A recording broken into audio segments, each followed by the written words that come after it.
पशुपति पारस और चिराग पासवान को एक करने के लिए बीजेपी ने कई प्लान बनाए हैं और साथ ही बीजेपी ने यह भी सोचा है कि जो नुकसान बिहार में लोजपा के 2 टूट के बाद जो हो सकता है, क्योंकि जब चुनाव प्रचार करेंगे तो फिर दोनों को एक साथ लाकर मंच पर और तमाम जगहों पर प्रचार प्रसार और ऐसी कई परेशानियां 2024 लोकसभा में आ सकती है। इसको लेकर बीजेपी ने अपने तरफ से ये पुख्ता तौर पर मुहर मारकर बीजेपी की तरफ से ये नहीं आया है प्रेस विज्ञप्ति में कि ये सीटें होंगी और ये चीज़ें चाचा को करना है और चिराग को करना है, मगर भीतरी तौर से विश्वस्त लोगों के तरफ से ये खबरें आई है कि पूरी प्रयास भाजपा कर रही है कि दोनों लोजपा को एक करके 6 सीटों पर, जो उनके पहले सीटें हैं 6 सीटें, वो 6 सीटें देकर इन्हें मैनेज किया जाए। और साथ ही जो और भी घटक दल हैं जैसे मांझी हुए, मांझी कुशवाहा सहित, तो ये दोनों भी साथ आ गए हैं बिहार के, तो इन दोनों को भी देना है। तो कुल मिलाकर 30 सीटों पर कहा जा रहा है कि भाजपा 30 सीटों पर लड़ेगी बिहार में 40 में से, और 10 सीटों में इन घटक दलों को देगी। और साथ ही अभी सहनी तो अभी उस तरफ है, कहें तो अभी नीतीश कुमार की अभी तारीफ करते हुए नजर आए हैं पिछले सप्ताह। मगर पिछले 2 दिनों से चिराग पासवान का बयान कुछ इस प्रकार से आया है कि हमारे तरफ से कोई कड़वाहट नहीं है, कोई अनबन नहीं है। चाचा पशुपति कुमार पारस वह खुद ही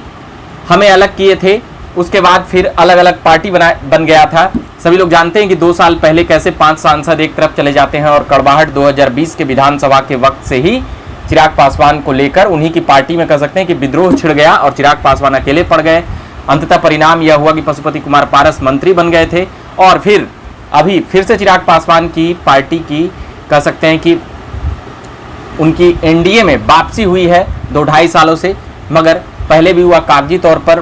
भाजपा एनडीए के साथ नहीं थे, मगर कई बार चुनाव प्रचारों और ऐसे तमाम बयानों से वह इन बातों का भरोसा बनाए रख रहे थे या भरोसा जीते हुए थे कि हम मोदी के हनुमान हैं, और भाजपा के कई एजेंडों पर उनके तरफ से प्रेस विज्ञप्ति और प्रेस कॉन्फ्रेंस में मुहर लगती हुई नजर आ रही थी। मगर फिलहाल भाजपा के सामने जो समस्या आ रही है 2024 के बिहार के लिए, 2024 लोकसभा में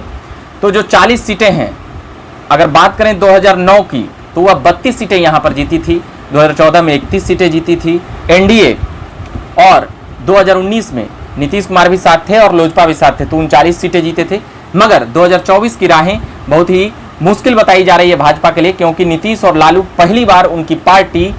एक साथ आकर चुनाव लड़ने वाली है। यानी कि आप समझ सकते हैं भाजपा की यहाँ पर कितनी बड़ी चुनौती है बिहार में। तो इसको लेकर जो लोजपा का जो लड़ाई है, कह सकते हैं जो टेंशन है चाचा और भतीजे की, सीधे कहें तो चिराग पासवान और पशुपति पारस की जो वर्चस्व की एक जंग चल रही है, उसको शांत करने के लिए भाजपा की ओर से यह प्लान बनाया जा रहा है कि जो हाजीपुर के लिए जो लड़ाई है, वह हाजीपुर पर जिस प्रकार से चिराग पासवान ने कह सकते हैं कि अपनी दावा ठोक दिए हैं कि पिताजी की यह सीट रही है और पिताजी के पुत्र होने के नाते, बेटे होने के नाते हमारा कर्तव्य बनता है कि हाजीपुर को हम कैसे और भी बेहतर ढंग और तरीके से वहाँ का नेतृत्व करें, वहाँ का विकास करें। पशुपति कुमार पारस की तरफ से एक अलग दावा है कि उनके भाई,